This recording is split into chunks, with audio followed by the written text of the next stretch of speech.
This is Marco Reus. This is Shinji Kagawa. This is Nuri Shahin. Hello, this is Jadon Sancho.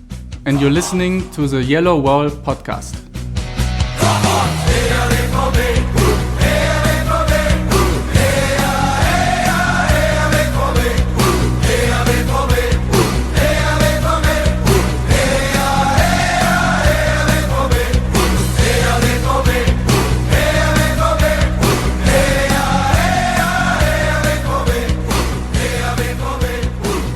Hello and welcome to episode 411 of the Yellowwallpod.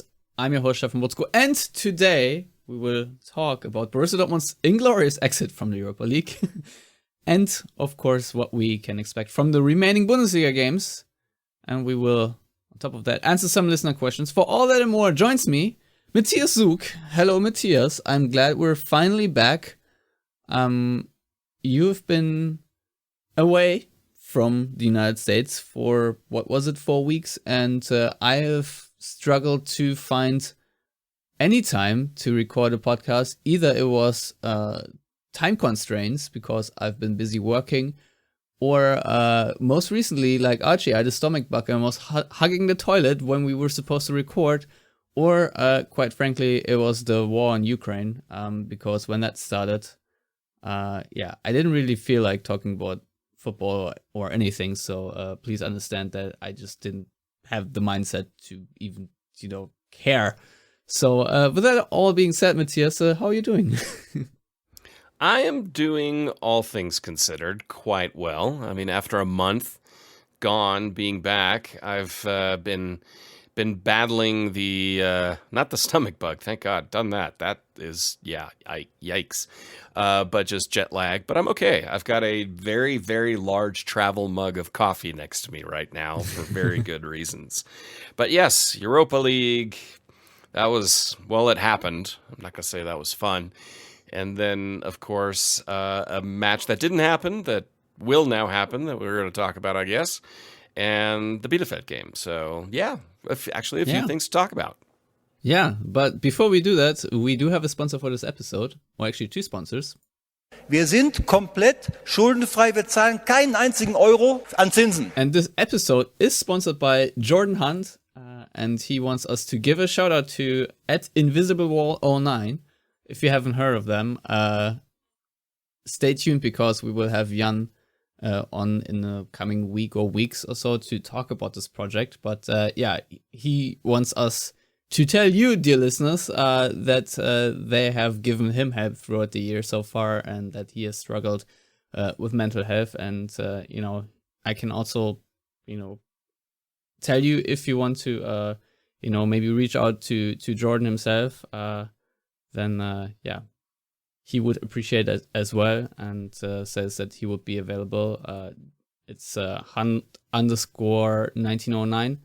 So give him a chat or something if you feel like you're struggling with mental health and just want someone else to talk about it, or just ask the guys at Invisible Wall. They're doing really great work.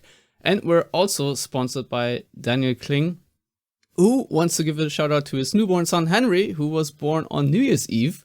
So congrats to Daniel and his wife, and we hope that Henry will witness many Dortmund title celebrations in his life. Matthias, these are, I think, a bit more positive news before we now have to talk about Dortmund bowing out of the Europa League. I must admit, I hardly remember the game because it was very forgettable. Maybe Dortmund's fate could have been different had Erling Haaland featured in it. I'm not entirely sure, but what do you remember from this game or from the two legs in general? And what's your conclusion from that? Well, before we get into that, I also want to say congratulations on a newborn son. That's absolutely awesome. And yes, if you are struggling with mental health, please reach out.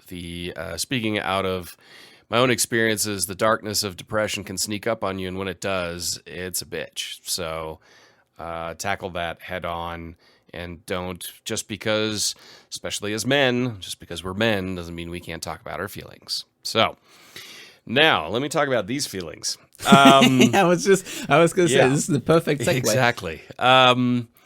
I mean, I wasn't able to watch it live. I had to.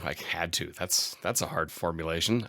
Having known how they ended, I watched the games afterwards.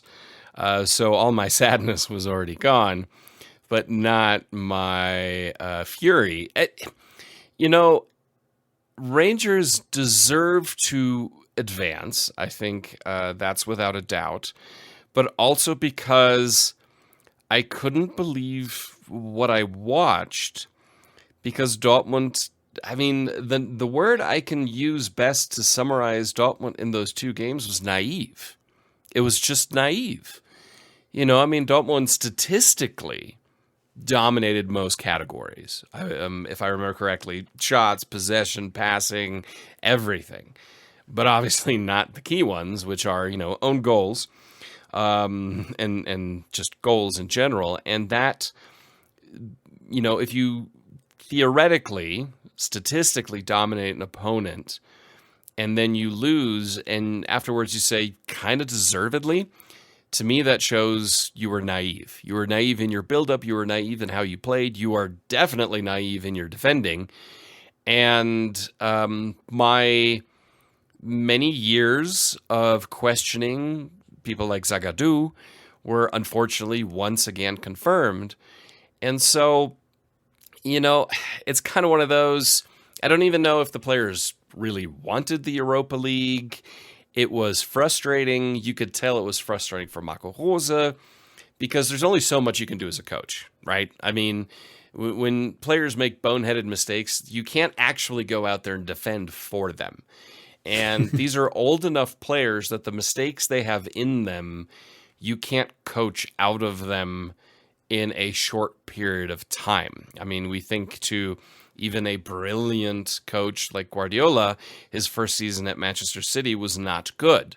And it took a full season and changing a lot of players to get his style and get players improved. And it actually took more than one season. It really took a couple. 3, and Marco Rose is not Pep Guardiola. So that's really what bothered me. It wasn't necessarily that you lost. It wasn't necessarily that you lost to Rangers, even though I'm not a Rangers fan by any chance. There's obviously some shared history there with players going there. Stefan Klose as an example. I wanted to say Christian Nerlinger also played at Rangers. But be that as it may, just this style of exit, I could accept the loss to Ajax much better because Ajax just dominated and pushed their will on Dortmund in the first leg. Second leg, we could, second game, that's a different story. But this was just naive and schizophrenic, especially when you then juxtapose it with Dortmund destroying the likes of Gladbach. So I didn't even know what to make of it. Yeah, I think I'm honestly disappointed, mostly just because I'm looking with one eye on how much fun Eintracht Frankfurt are having. I think they just beat Betis Sevilla or so 2-1 in the Europa League in Sevilla. And, just what a fantastic time they're having. And, obviously it's not Champions League and Dortmund, had a great quarterfinal just the season before against Manchester City where, there were a couple dodgy refereeing decisions. Maybe we could have I don't know if we could have advanced, but at least I thought Dortmund were very competitive. And going from that feeling to now losing in the way they did against Rangers is just very hard to take, I must say. I'm really annoyed by the way this whole thing unfolded. And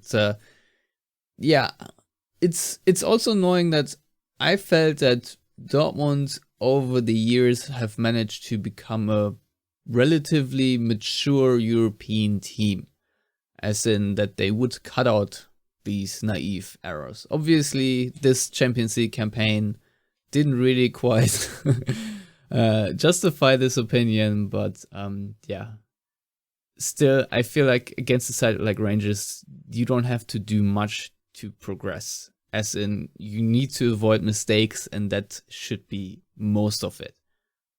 Because Dortmund are always good enough for a goal or two. So I think in the first leg the penalty that Zagadou conceded was obviously harebrained. There's no other way to talk about it. And also just in general the lack of resoluteness when Dortmund defend and close down opponents, or just basically close them down, but just stop shy of actually making a tackle or anything. It's just infuriating.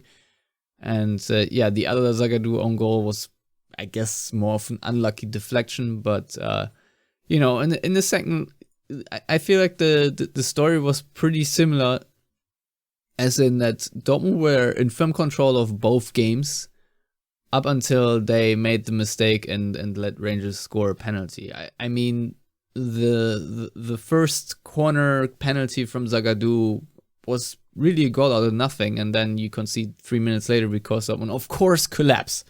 They can't just concede one silly goal. No, they then need to turn around and concede another one, because why not? And that's very annoying. The other part, obviously, then in the second leg, I think Dortmund played very dominant, had a couple of good scoring chances, didn't take them, and then Julian Brandt with such a really moronic tackle where the opponent is trying to leave the box, and obviously it's Julian Brandt. This guy does not know how to tackle someone. He is hardly ever close enough to his opponent to even get his leg in the vicinity of the ball, let alone the opponent.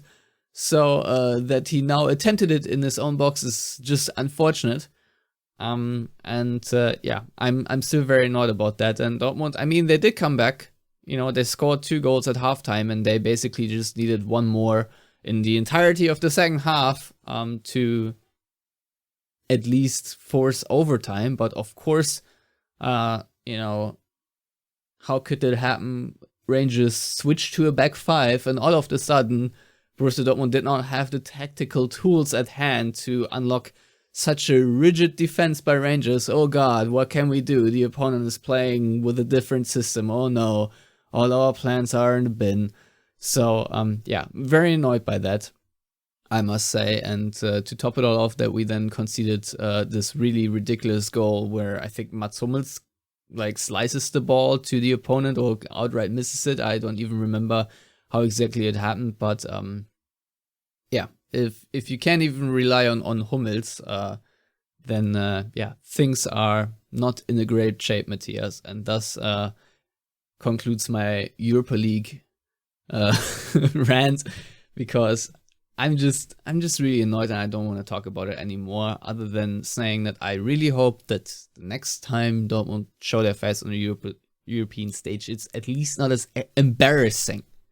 That'd be a good start. If we lose, that it's, with our faces held high and just don't embarrass ourselves. I agree. I mean, think back last calendar year, the Manchester City tie in the Champions League. I mean, Dortmund played very well against one of the best teams in the world and lost, but that's okay. It happens. This Sporting, these are just games where you're like, really?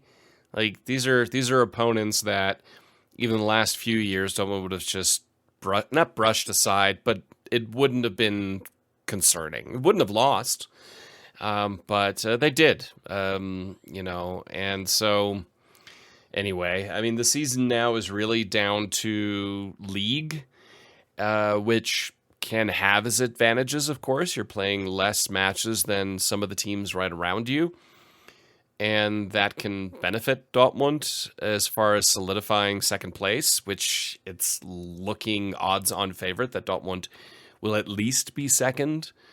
And so... At least. I like where this is going. Well, of course. I mean, a victory against Mainz, and it's 4 points. I mean, there's always still that chance. And you can't forget, Bayern are playing more matches. Not in the DFB Pokal, at least, but definitely in the Champions League. So there's still that component. Plus, I saw reports that Lewandowski had to break off training today, so there's always hope. It's a little boo-boo on his knee. But be that as it may, you finish in second which was, kind of the expectation and the hope and so on. And you're in the Champions League again next season. That's the massive goal, really. And so from that perspective, nothing's really changed. I'm annoyed because in the DFB Pokal and the Europa League, those are tournaments that Dortmund should have been favorites to at least compete for the title. As things are in the DFB Pokal, the path is paved for, the franchise. And so that really bugs me. Europa League, whatever. But when it comes to, granted, they're still in that too, actually, now that I think about it. But in the DFB Pokal, I guess there's still hope for the likes of, HSV or Freiburg or Union to do it, but odds are not in their favor. So that's beyond Dortmund winning a title. Having who win it would just make it even worse. It's true. It's very true. But this is the reality of this season. But if Dortmund win a championship, I think we can gloss over that. You think? I don't know how serious I want to get, but I feel like just before the Bielefeld game, I've talked myself into basically, why give hope up on the championship, even though we have done it many times before. But if you think about it, it's, all you need to do is clap Bielefeld, and then you should prevail against the COVID-stricken Mainz, and then, then probably lose against Cologne.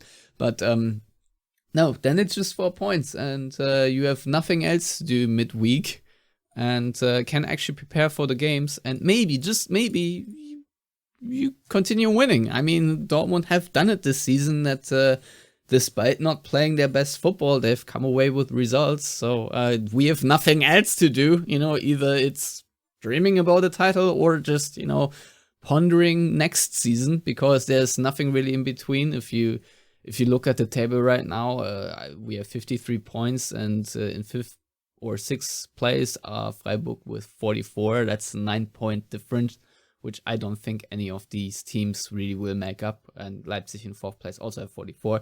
So again, I think Dortmund should be fine whether they finish 2nd, 3rd, or 4th. At the end of the day, doesn't matter too much to me. Obviously, you do want to finish ahead of Leverkusen and Leipzig just for aesthetical reasons, because they suck and are terrible. So there's that. But obviously, the name of the game here is try to enjoy the rest of the season as much as you possibly can. Hope that Dortmund manage to play some attractive football here and there and have some nice wins. I'm eyeing, for example, the home game against Leipzig. It'd be really sweet to get another win against a high-profile team. Maybe even make the away trip to Munich interesting. Who knows? So yeah, why not? And truth be told, the last 3 games, if push comes to shove, I think Dortmund are in the lead by then they should win those 3 games outright. They did manage to do that in the Hinrunde, but who knows, Matthias? There's always some hope, especially because of the lack of European football and Marco Rose actually getting some time on the training ground, and maybe, just maybe, Erling Haaland and Gio Reyna return to some level of fitness and rhythm, that we can, have their services for the remaining, 10 games or 9 games now, I think.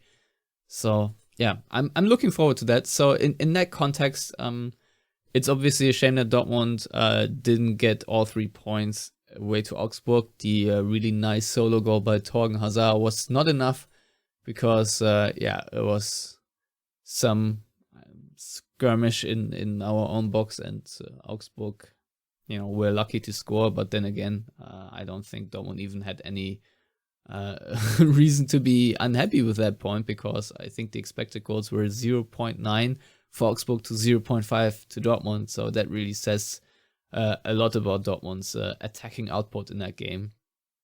Just wasn't a really good game, not good to watch, not anything. I mean, it's an away game to Augsburg, so I feel like, unless you want to say anything about the Augsburg game, we can go straight to the Bielefeld game. No, I think we can move on, but I don't want to scare you, Stefan, and I don't want to scare our listeners, especially those that tend to dump on the supposed team that they supposedly support on Twitter.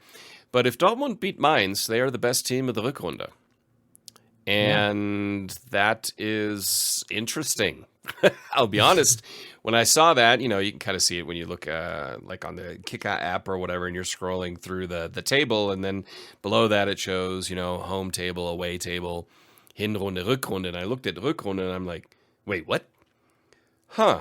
Didn't see that one coming because it's just been a little bit Jekyll and Hyde. But at the same time, even in the poor performance games, like you mentioned, somehow Dortmund have won those this season. I mean, Not just look all at the of them. Hoffenheim Yeah. game. We had Hoffenheim? no business of No. getting anything No. from that game. No. Maybe a point. Yeah. I think a point. Yeah, I think a draw point, would have yeah. been fair.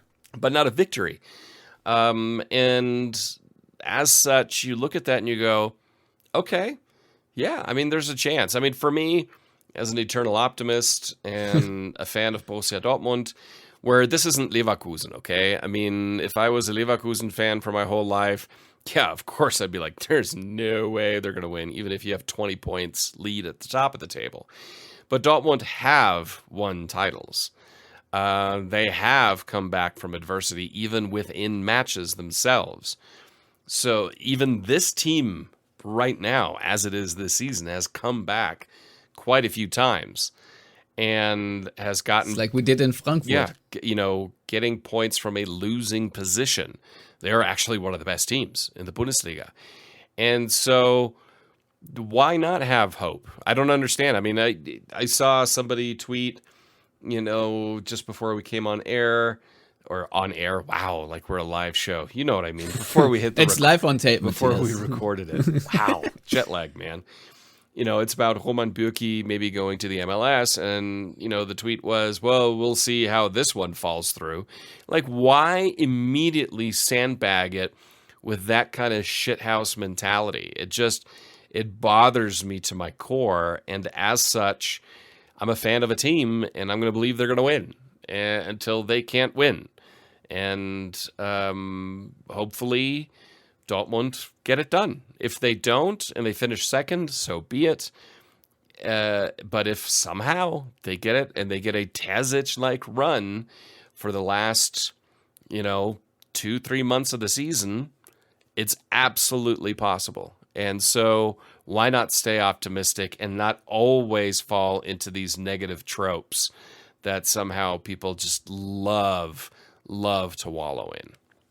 Yeah, I think that's the right attitude. We can always complain and bemoan and lambast in hindsight, but for now, even though maybe it's a little unfounded, but also it's not entirely unfounded to have a little bit of hope, because Dortmund can beat Mainz, and they can beat Cologne, and they can beat Leipzig, and they can beat Stuttgart, and they can beat Wolfsburg. I don't know if they can beat Bayern, but Bayern, apart from that 7-1 win against Salzburg, haven't looked too great either. So maybe, because I think Bayern will play, if they make it this far in the Champions League quarterfinal right after the Dortmund game. I was hoping that it might be wedged in between, but unfortunately it's not.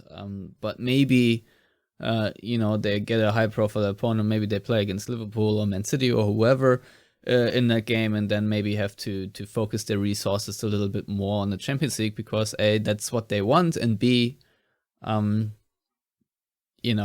think Bayern doesn't have the ultimate depth this season to really play at 100% in both competitions. I think the current Bundesliga results have shown that they can really crank it up for one game, but other than that, it's a little rough. Obviously opponents still need a little luck that Bayern have poor finishing, but if you look at the Hoffenheim game, Hoffenheim also could have won this game. There were a couple of nice chances by say Brun Larsen or Kramaric or so, who could have, finished a little bit better. And even Frankfurt had an excellent chance if Kostic had squared it to Knauf instead of trying to shoot himself. This game also could have finished 1-1. So, why not have hope for now? I think that's a good approach, and I'm glad you're here, Matthias, to support me in my hallucinations.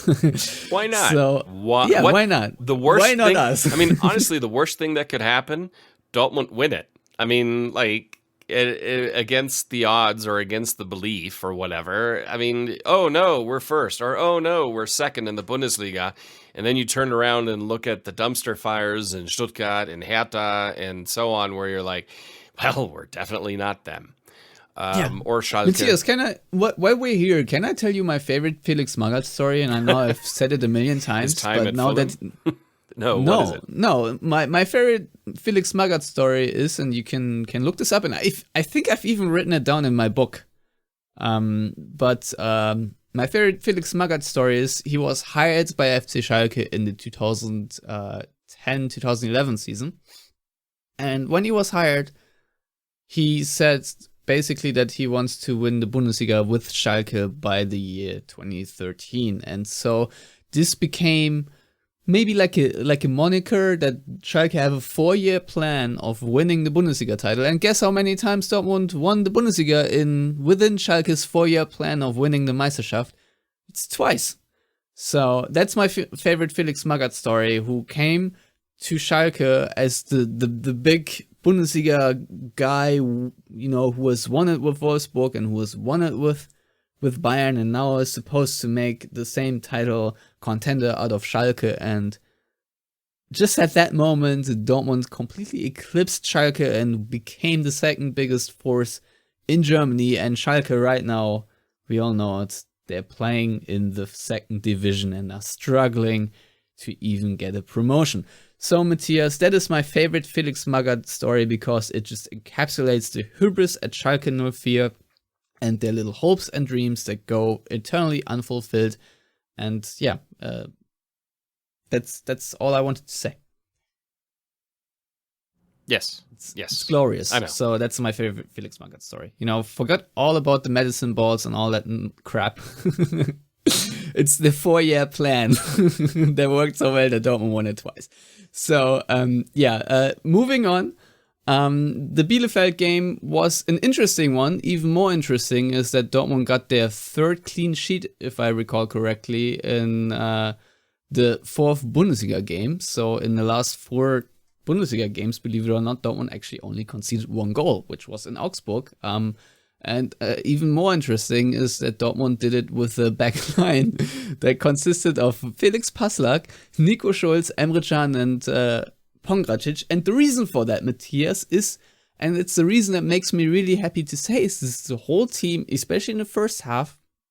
First of all, they cut out the bullshit. There were no harebrained errors for once, and I'm really appreciative of that. But more importantly, I thought the whole team was cohesively fighting, and I'll be honest, I'd rather watch a team of mediocre Dortmund players battle at 100% than a team of highly capable Dortmund players battle at 50%. And to me, this Bielefeld game was bliss just because of that. Dortmund did not have the best players available on field, and that did not matter because they just outworked Bielefeld. And to me, that was, I don't know, it's just like sweet honey. Felix Passlack and Marius Wolf combining on that right side, having overlapping runs time and time again, no matter whether they're actually receiving the ball or not, just making the run just to offer something and just to be in the opponent's face as soon as you lose the ball. To me, that was delicious. And I thought it was a absolutely galaxy brain chess move by Marco Rose to sit Julian Brandt on the bench in order to facilitate this kind of game, even though it wasn't the prettiest win. And at the end, Dortmund really, could have conceded like a classic Favre season type goal, but it didn't happen. Dortmund prevailed, and I'm happy. It's funny when we talk about how amazing it was to watch Felix Passlack and Marius Wolf combine on the right-hand side for Dortmund, and not say that with irony. I thought Felix Passlack had a great game. I thought he did really, really well. Pongracic did okay. I thought Emre Can played very well. I thought he was completely hard done by the ref twice. I mean, That last mid dive was really that was blatant. such a blatant dive. He didn't touch him. I mean, he pulled out. I mean, that's the thing. He pulled his leg back, and the guy just accelerates himself into the air. And then there, of course, was the foul near the corner flag near the end, where both players are pulling each other, and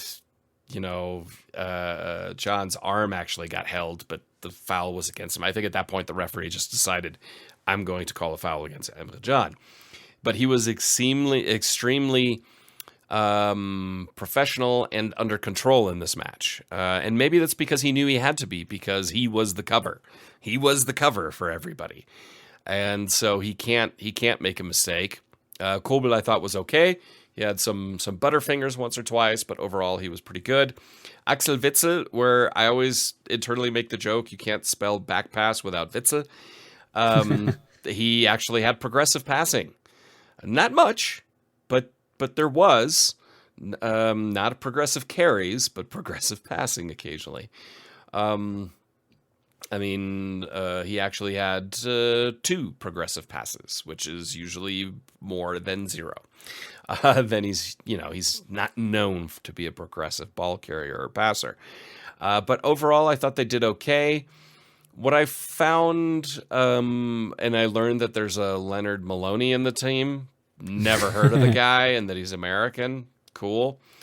But what was interesting was Daniel Malin, I thought, played really well. And he had that one extraordinarily vicious shot just out of nothing. I mean, it was like Marco Reus, Erling Haaland are 2 players that just have incredible power that they can generate in a shot without needing, a run up to the ball. It's just right out of their foot. And I didn't know Daniel Malin could do that, and he did it. And with tight space, and that was vicious. There was no chance for Ortega in that situation. So unfortunately, are you talking about where he rattled the crossbar? Yes. Because he was covered. The defense had done their job, and he just generated so much power from that. That's usually something I associate with Marco Reus, who's very well known for generating an immense amount of power without needing a lot of space. The other thing I thought was kind of, I don't want to say unfair from the commentator team, was they were bemoaning how poor Dortmund were in build-up and possession. Well, yeah, what this game highlighted is that Dortmund's possession, the linchpin in it all, is the defense. I mean, when you have players like Guerrero, Hummels, and Akanji, all of which can build up, and you have none of them, and your main build-up player is Emre Can, who is a good passer of the ball, but not from that position. It's a completely different style of build-up play. Yeah, of course, Dortmund's build-up play and possession isn't going to be as great. That's natural. To belittle it as much as they did, I thought was a little unfair. It felt a little piling on. I'll be honest, I feel bad for Nico Schulz at this point in time because it's just painful. The amount of times if Dortmund lost possession in defensive build-up, it was at least seemingly 100% of the time through Nico Schulz, either through a bad pass or a horrendous touch, and coupled with bad positioning. And that, even though they were, also a decimated side in Arminia Bielefeld, that they weren't able to take advantage of that with players like Hack and Wimmer, who I actually think are pretty good players. And then, of course, in the end with Klose, where it was just lump the ball to the big guy tactic. I think that's where Bielefeld will kind of kick themselves, that they weren't able to capitalize on that more often. But when Dortmund was able to get it out of their defensive transition, Dortmund dominated. They played much better than Bielefeld and constantly and consistently put them under pressure. And obviously, once you brought in the fresh legs of Haaland and Reina for the tired legs of Azad and Malen, who both played well, then it just, it was Dortmund in an attacking sense. It was surprising to me that Dortmund didn't score at least one more goal at that point.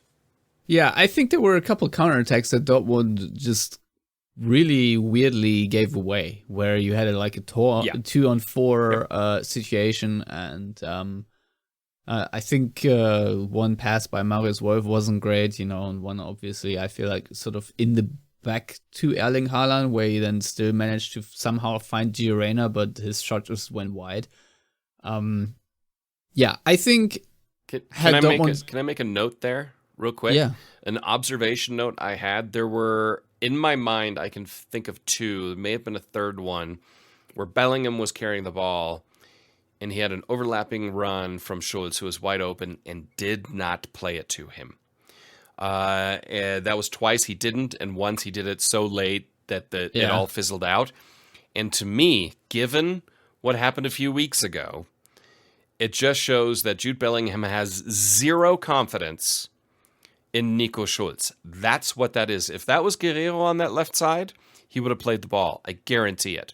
But he has zero confidence in that player, and as such wouldn't play the ball, which is an issue for me personally, because Nico Schulz was playing. He was the guy who was there. You need to play that ball, because the end result was still nothing. There, it would have been a better situation. I think that's I maybe, Also, sofa psychology a little bit, but that it just was obvious to me in that moment. Yeah, also, if I may add, I think you should always play the ball to Nico Schulz to make that run. Because if you watch the tape of his glorious Hoffenheim days, this was his main strength. That Julian Nagelsmann concocted a whole system in order to get Nico Schulz open on the left side, and then slightly cut inside and maybe cut it back or just cross it, a cross goal. And for Hoffenheim, that yielded a lot of success.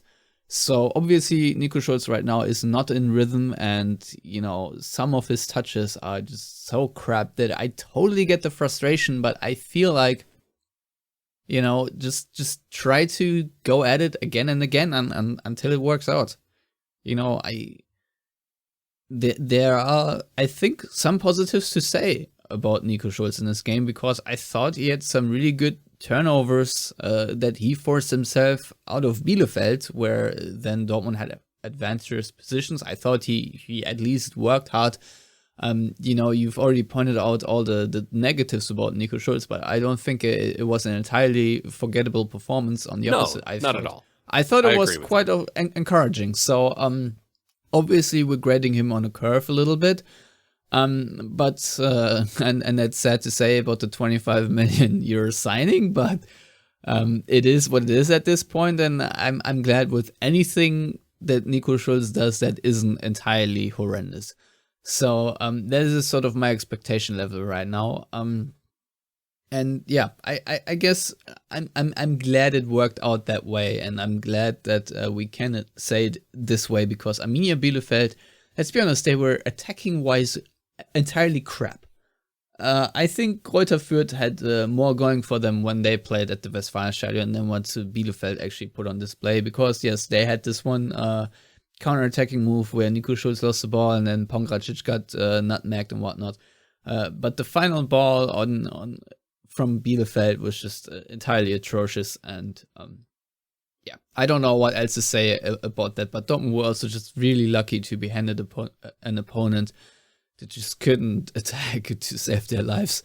So it's almost funny, I'm sorry, but yeah, Arminia Bielefeld are known for their defensive capabilities and not their attacking output, and we saw that very much on display.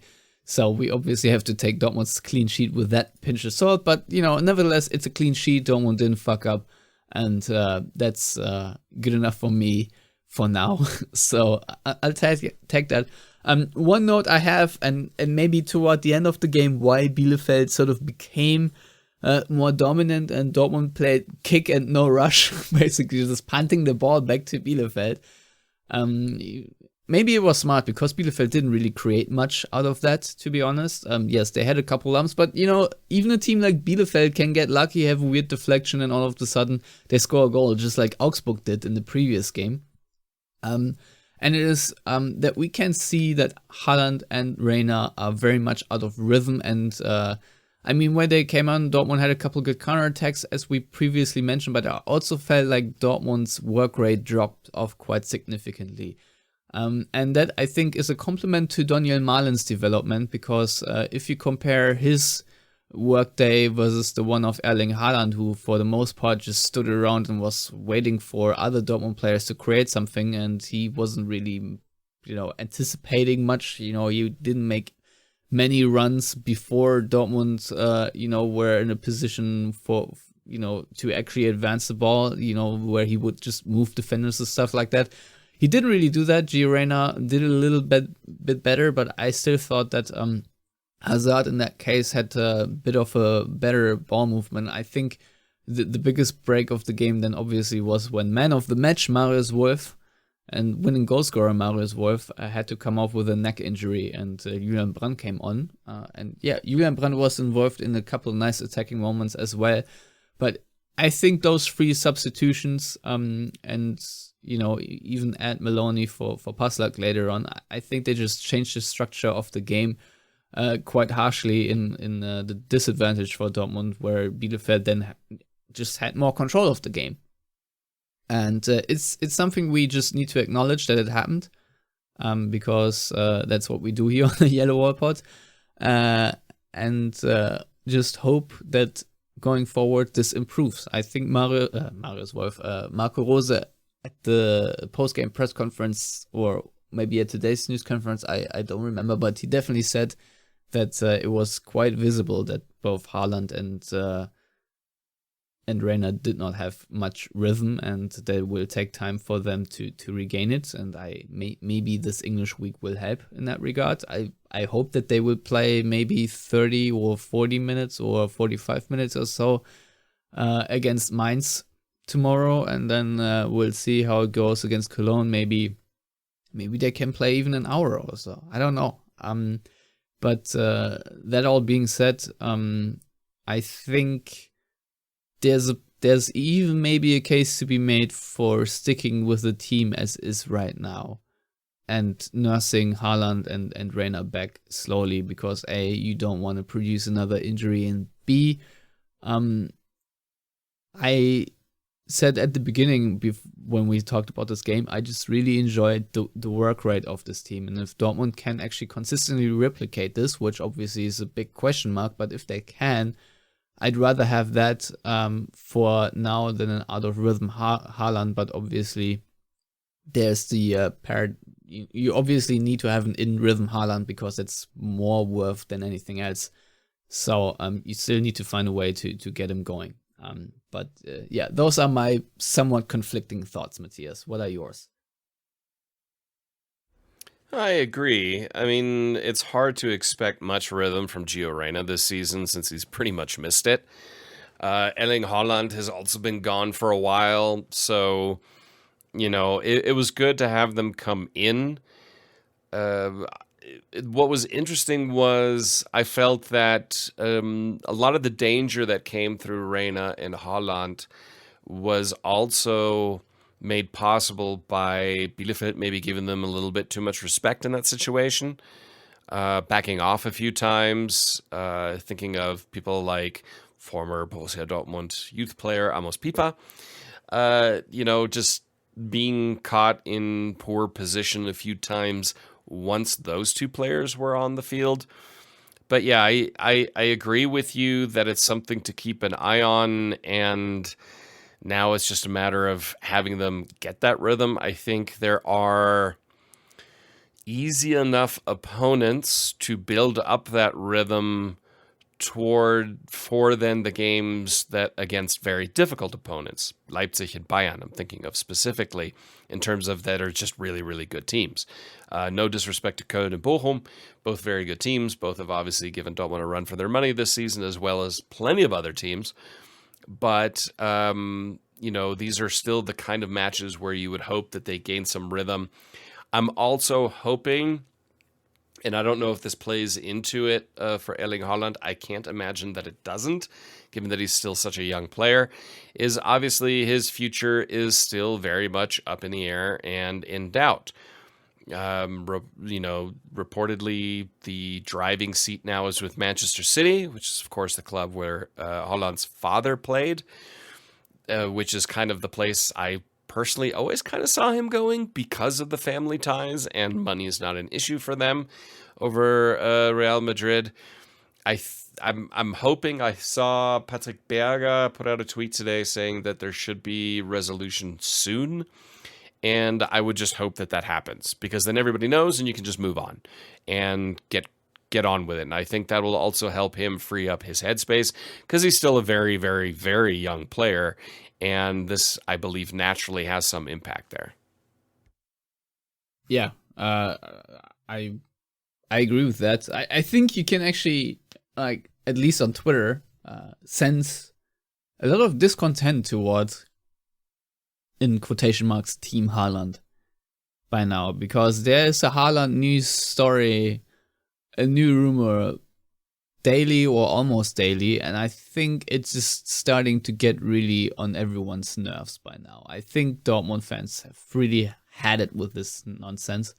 And obviously, when Haaland was signed and when everyone realized how great he was, that it was always going to be like that. But even though when it is like that, it still be very annoying. So I can 100% empathize with everyone who is just, hoping for an announcement and a Haaland to move on and to not have to deal with these transfer rumors 24/7.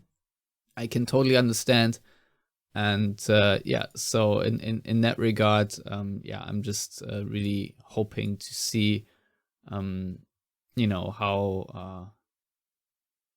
this pans out. And I really hope, we have news on that sooner rather than later, because there's a fixed transfer sum anyway. There's no haggling going on from Dortmund's perspective. It just really comes down to when Haaland is finalizing that deal. So that's all I will have to say. That now I guess we can look forward to the Mainz game, Matthias, which is an interesting one, because if you look at the projected lineups on Kicker, you would see that first of all, Mainz are without Hack and Kor, because those two players are suspended with yellow cards, which is very good news for knees, ankles, thighs, anything of that sort of the Dortmund players, because both of these players, especially Dominic Kor, like to foul. So but other than that, on Mainz, it just says that there were 14 players that tested positive for COVID, but Mainz did not release their names, so nobody actually knows who will be available on Wednesday, and they cannot seriously project anything. So, that's interesting. Meanwhile, as we're recording this, I think Ruhrnachrichten just reported that Mats Hummels will be back with the team. I think Marco Rose said today that after testing negative for COVID, he will probably be included in the matchday squad, but I'm not really expecting him to play just yet, just because you need to be careful with that stuff, and B, he might not be at 100%. So Dortmund might have to stick to Can and Pongracic for the time being. Now, it's going to be sort of a mystery game, because on the one hand, I really do rate Mainz. I think that they can really make life hard for their opponents. I think Leverkusen were their latest victim, where Mainz just really outfought them, and I think turned the game around in the end. I think it was a 2-1 win or so, and it was just Mainz being a typical Mainz side and just hammering their opposition with pressing and just good old hard work, and then out of that, create the space they need to, get the results. But obviously, if Kicker can't really preview anything, I am not seeing ourselves in the position to preview anything. So I guess maybe Mainz are in shape, but I feel like if they had 14 positive cases, and we've seen it now very often that when players come back from a COVID break, that they need some time to actually get back to fitness, because those players probably couldn't really train in that time. And so I'm hoping, as evil that it is, that they're not in the greatest shape and don't cause Dortmund too many problems. That's all I can say about this game, because I desperately want Dortmund to win tomorrow and have the narrative TM with the title race going on. I don't care how corny it is, but I'd rather have it than not have it. So here we are, Matthias. I agree. I mean, if I remember correctly, a big amount of those players, or not a big, a chunk of those players have actually tested negative now and are back, but we don't know who it is. If I read correctly, it will be some kind of reserve or very, very backup goalkeeper, is one thing that I swore I read, that it definitely won't be Zentner in goal. Bo Svensson also said that he's likely to not play the players who tested positive for COVID. That's just true. Because of the precautions. That's something I read. So I like how we're like puzzling this all together now. At the end of the day, Mainz are going to have a significantly weakened side, no matter how we throw it together. What that team is going to be, you mentioned Hack and Koa not being there, nothing to do with COVID, simply to do with the fact that they're dirty freaking players. Physical players.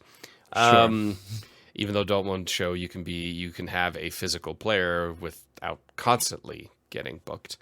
I understand that's difficult when you're on the edge and so on, but be that as it may, they will have a kind of thrown together team. Dortmund will have a thrown together backline, but at least they did play together already. And have the confidence of a clean sheet. It's something. So, I mean, honestly, Bielefeld, who I think was also missing 6 of their regular starters, Mainz with a thrown together squad. You couldn't have asked for 2 better opponents at this time, given that Dortmund has no backline to speak of. So as such, I mean, bring it on. I feel confident that Dortmund are going to win this one. Maybe a little more confident than I was going into Bielefeld's game, but that's also because I'm a Münsteraner and Bielefeld is just a personal trauma. But Dortmund's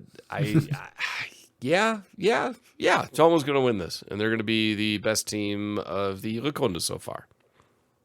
Yeah, I agree. I predict Dortmund winning this 3-1. That's my prediction. I think that Dortmund will just be a bit more clinical in front of goal, because if you look at the Bielefeld game and not the Augsburg game, I thought that the offense was there. We haven't even talked about the whole penalty controversy where the referee gave a penalty for this weird handball deflection, was never in a million years was a handball, and I'm glad VAR took it away from him, but at the same time, VAR could have said, Malen got shoved there quite blatantly. Maybe take a look at that. I don't know. But back to Mainz. If Dortmund win this game, it's going to be a really nice feeling for 5 minutes. But my worry really is about the Cologne game, if I'm really honest, because to me, Cologne are a very dangerous team, because with Modeste, they have a player who can make very much out of very little. And Cologne are a very hard-working team as well this season. It's amazing what Steffen Baumgart has done to this team. It's quite transformative. I remember you millions of years ago talking about him, I think when he was still at Paderborn or so, as a potential Dortmund coach or so.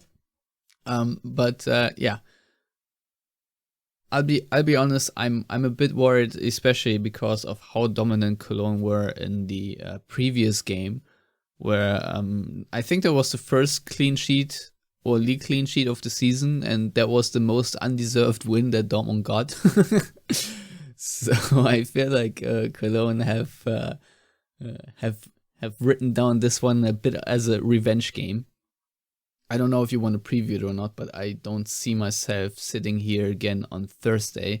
But maybe we will do that. I don't know. But still, I'm a bit more scared about this game, even though I just talked about hopes of a title race and whatnot. But yeah, I mean, they just beat Leverkusen 1-0. Which is... Yeah, I mean, we can get into Köln. I think with Mainz, we've said everything we can, given that we don't know who Mainz are going to be fielding. I think a 2-0 victory for me. I think another clean sheet is coming, and I think Malen and Haaland are both going to score. As far as Köln, I share that with you. It really comes down to, is Hummels going to be fit again or not? I think both Hummels and Akanji should be available for that game. And then that changes the dynamic completely. If both players play, I feel more confident, especially if then you're getting more minutes in with Reina and with Haaland, so that you can give other players more breathers and a little bit more time. I didn't check and see if there was any feedback on the knock from that Marius Wolf took. I'll be honest. No, it's not terrible. So he's available. Yeah, and I think having him in there either right away or backup, I think then Dortmund's going to be in a stronger position to challenge and defeat Köln. And I do believe Dortmund will beat Köln if, and this is the if, we don't know right now, but if Hummels and Akanji are in your back line, be it then with, I don't know who at your left back, probably Nico Schulz. I'm not sure who at the right back, maybe Felix Passlack, which is okay because I thought Felix Passlack actually played well. Or you put Marius Wolf in there. I don't know. It depends on how Köln are lining up. But then beyond that, in midfield and in the attack, given more fitness and time for Haaland and Reina, then, yeah, I think Dortmund have every chance in having a good match against a difficult Köln side and winning. We also can't forget that Leverkusen suffered the shock, of course, during the game of the Florian Wirtz injury, which ended his season. And the Frimpong injury. Exactly. Both are season-ending injuries. That's huge to try to compensate also mentally, especially when you're talking about two starters, one of which is a generational talent. Yeah, and I think Patrick Schick, who right now also plays like a generational talent for Leverkusen, is also out semi-long term. I don't know if it's season-ending, but I think he has a muscle injury, which at least sidelines him for a couple of weeks. And obviously, if you look at the stats of Patrick Schick this season, they're on a similar level to Haaland and Lewandowski. So, obviously Leverkusen, that's a huge blow for them. And, talk about Dortmund being safe in the Champions League spots. I don't know how that applies to Leverkusen. Obviously, have a nice cushion themselves right now. But, if they continue to lose games like this, and I mean, it is Leverkusen after all, they are the personified bottlers, so maybe they fall out of the Champions League ranks. One can only hope that Freiburg somehow squeezes in. If this ends with either a combination of Leverkusen and Leipzig or Leverkusen and Hoffenheim or Hoffenheim and Leipzig, it's just going to be sucky. And so I have to hope that Freiburg gets that Champions League back. Yeah, so we'll see. I think the game against Köln is going to be extremely entertaining to watch, and nerve-wracking as a fan, entertaining as a neutral. I think it's a game that Dortmund are going to win. I have absolutely zero confidence in a clean sheet, but I do think Dortmund are going to win that one, and I'll actually go out and say Dortmund are going to win that one 2-1. Yeah, it's either going to be 2-1 or 3-2. I feel like Dortmund will win this if they win it by one goal, and it's going to be a chaotic game. And I feel like all recent games where Dortmund played in Cologne have had some level of drama. And so yeah, I'm really not looking forward to this game because I know it's going to be 90 minutes of suffering in front of the TV for me. And I just really hope that Dortmund, who have not really been great on the road this year at all, manage to pull it together a little bit. And there are a couple of things we obviously need to talk, and one is that there are more and more fans back in the stands, and what kind of a dynamic that will add to the rest of the season. I think March 20th or so is the golden date or so when stadiums are full again. That should be the Cologne game, right? Obviously, I'm so well prepared that I have not checked whether this game will already be a sellout or not. But how awesome if it were, because that means that Dortmund's active support then is also back in Cologne. And that also easily 6,000 to 8,000 to 10,000 Dortmund fans, depending on how many people are still winning. Because usually when Dortmund travel to Cologne, there's always a big amount of Dortmund fans there as well, just because it's near Cologne, near Dortmund, and there are a lot of Dortmund fans also living in the Rhineland. And just, there's a nice friendship between Dortmund and Cologne, and it's just a fun Bundesliga game. I'm always looking forward to the games against Cologne because Cologne are a great club, and I don't really have anything bad to say about them. And that the fact that they just beat Leverkusen makes me even more happy because it means that Leverkusen are further away from Dortmund, and B, it's good for Cologne, and I want to see Cologne succeed. So there's that. Just not this Sunday. Yeah, and it is on the 20th, and it is the Topspiel in the evening. So if that's a full house in Köln at 8:30, that's going to be fun. 7:30, right? No, it's 7:30. Sorry, that'll be fun. That'll be a lot of fun. The floodlights on, full stadium in Köln against Dortmund. You think a floodlight game, Köln-Dortmund, the first thing I have to think of is Nuri Sahin, Lukas Podolski. So hopefully it's the same result at the end for Dortmund then, which was I want to say it was a 2-1 or 2-0 victory. It was definitely a victory. So, hopefully. That was a 2-1 win. Yeah. So I'm going to go Podolski 2-1. scored, and then Sahin shot against his own foot in stoppage time. That's and right. Then had a knee slide right in front of Podolski while shoving him. Different Polish name. Yeah. And then Weidenfeller ran up to get in between them by yelling at Podolski, which was kind of funny. It was a Weidenfeller move. I miss him. Anyway, I'm going to say another Dortmund 2-1 victory in the floodlights.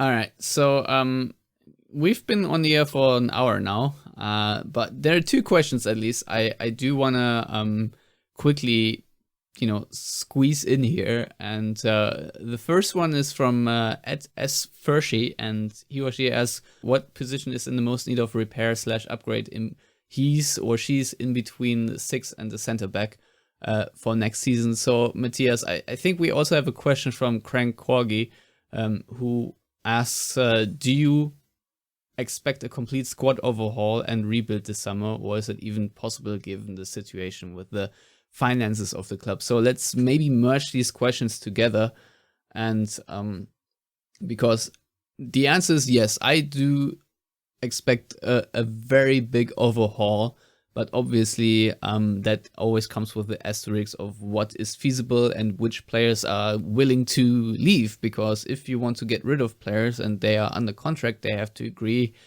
to be gotten rid of, basically. I think there are, for example, rumors right now that Torgan Hazard is looking at a move to the Premier League because he is not entirely happy with his situation in Dortmund, which I can understand. So, Matthias, let's answer this question, because I think it's an interesting one, because de facto there needs to be transformative change, and I think Sebastian Kehl has said as much. But at the same time, if there isn't transformative change, which are the top priorities for Dortmund to address? Obviously, you need to replace the striker. Yeah. There's this guy from Norway who's supposedly going to leave for 75 million at minimum. So there's money there. So that would be the number one need. Okay, to immediately replace that, and ideally with a 1A and a 1B replacement. Kind of a look into the future. Now that could be bringing in Adeyemi, who can also play on the wings. Plus another like Patrick Schick type striker. Beyond that, a 6, I don't know. When ideally he's not having to play center back. You can move an Emre Can in there with a Mo Dahoud, and I believe it works, and I think it works actually quite well. It's not a priority position for me. Zula coming in, obviously, we can't forget about that. That's a huge deal, especially since odds are that Akanji is going to go. If it's between 25 and 40 million, you also reinvest that maybe into bringing in Schlotterbeck. If you bring in Schlotterbeck, that means, in my opinion, you have to move Zagadou, which I'm totally fine with. But for me, the priorities, given that Zula's already coming in, and we're going to say given that a striker's coming in, priorities are the fullbacks. I'll be honest. That, for me, given the importance of fullbacks in the modern game and also in a Rose-type system, if he plays a narrow system, be it with a back three with wingbacks or a 4-4-2 diamond, you need reliable, good fullbacks, wingbacks, whatever you want to call them. Dortmund don't have that on either side, in my opinion. I think Thomas Meunier has had a significantly improved season, but he's a very limited player. Mathieu Moret, it's too early to tell, and I still have major questions there. On the left side, okay, Nico Schulz, and then Guerreiro. Guerreiro is a playmaking fullback. Defensively, you may as well have Nico Schulz out there. I mean, it's just he is not a good defensive player. So, in my opinion, you need to upgrade your fullbacks. You upgrade those fullbacks, then you already have a significant improvement in the side. Yeah, I think you're really making great points, but I completely disagree. even though I think you're right, but I'm actually more with Fershi, because if I can pick and choose, I would, first of all, I would, like, the first order of business, if I was the sporting director or whatever at Dortmund, I would just give Emre Can the freaking pass and please leave, because I know you like him. I cannot stand Emre Can, and it's not about his personality. I'm totally fine with the person, Emre Can. Just as a footballer, I don't think he helps Dortmund at all. And he's made, first of all, too many mistakes. He's too error prone, and I don't see enough upside to be really in love with the idea of having him permanently as a midfielder. And the other thing is, and maybe this is a surprise to some people, me saying this now after the much improved season he had, is Mo Dahoud. Because I feel like more often than not, he goes AWOL now, and I think Dortmund do need to have dominant midfielders. And in terms of the destroyer part, I think Bellingham can fulfill that. He is someone who at least crashes into tackles, and I prefer that. Obviously, he still has to improve himself, but I have a hard time not seeing Jude Bellingham as the future of this club right now, given his trajectory. And so I think that Dortmund needs a player that's even a better playmaker than Mo Dahoud, and B, I think Dortmund also needs a player that's also a bit more aggressive and just a little bit more smarter in this defensive scheme of things, because Mo Dahoud gets overrun too easily as well. Mo Dahoud has a nice level of aggression here and there, but I still think that does not make him a good defensive player. So, and I agree with your point about fullbacks needing mending. Yes, desperately Dortmund need to address this issue, but I think that you know, if you have a dominant fullback pairing and a double pivot that can actually maybe stay healthy, which is a big ask right now, obviously, but if that's the case, I think that helps you more than a set of good fullbacks. You know, obviously you can upgrade every and any position, and Dortmund have a lot of ailments right now where they need to upgrade. You know, if you look at the performances of Julian Brandt, I don't know if that's a marriage you want to continue long term. And obviously Torgan Hazard maybe wants out, maybe Dortmund also want him out. You know, you obviously need another player that can dribble and win one-on-one duels. You know, this could be theoretically the future of Daniel Malem, because he has shown he can do that. But at the same time, you need at least one more player who can do that on the other side of the field. So yeah, there are a lot of things. Hence, the answer to whether there will be a complete overhaul is yes, there should be.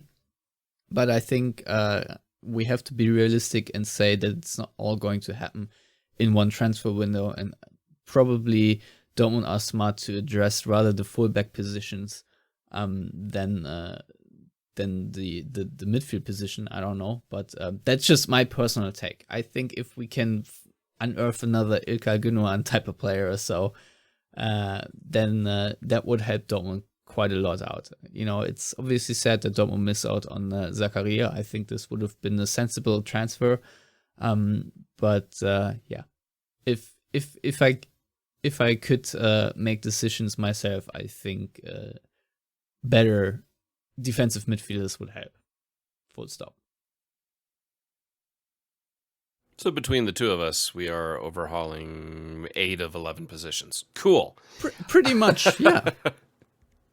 That's what an overhaul is. Yeah, I mean, it answers it. And I agree with you that, and this is really, please, Dortmund Twitter, if you could do me a favor and for just 2 seconds not think of real football as a FIFA game or a football manager game, or that Dortmund have despotic blood money at their disposal, that this will take more than a transfer window or 2, especially because the January transfer window is always crap. So, I mean, 2 summer transfer windows it will take, especially if you're keeping an eye on people like Süle, who's coming in, someone like Schlotterbeck, and then a transition out of Hummels. That just takes a little bit of time in that regard. And then in that time frame, you may also be looking at Marco Reus near the end, and Torgan Hazard obviously then being gone. I think he'll be gone within 2 years. So you know, he's 29 here soon, I think. So it does take a little bit of time when you don't have evil people money to play with.